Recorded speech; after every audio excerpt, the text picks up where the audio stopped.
Coronavirus, what does COVID-19 do to the body?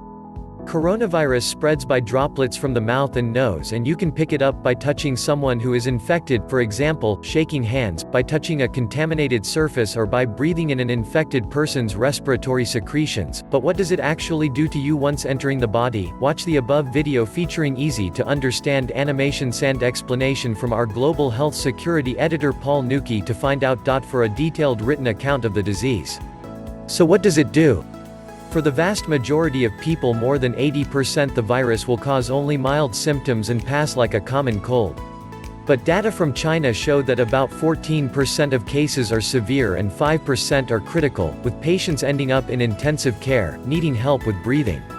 The death rate is somewhere between 2 and 4% in Wuhan, the epicenter of the outbreak in China, but less than 1% in the rest of China and the world.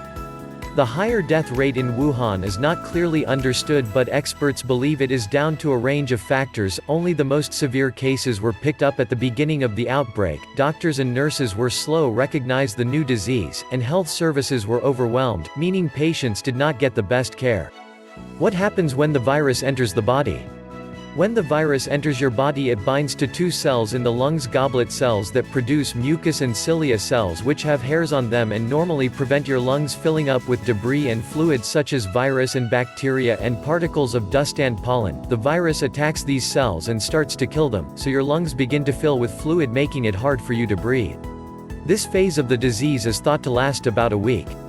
At this point, your immune system will start to kick in and fight off the invaders. You will develop a fever, and your high body temperature will create a hostile environment for the virus. You will start to get rid of the mucus in the form of coughing and a runny nose. But in some people, particularly the elderly and those with other health conditions, the immune system can go into overdrive. As well as killing the virus, it also starts to kill healthy cells.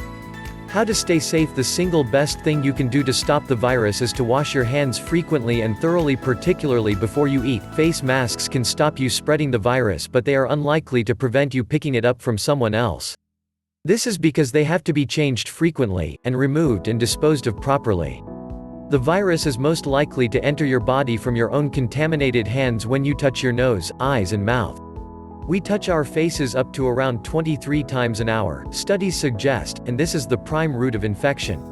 Protect yourself and your family by learning more about global health security. And sign up to our weekly newsletter here. Thanks for watching.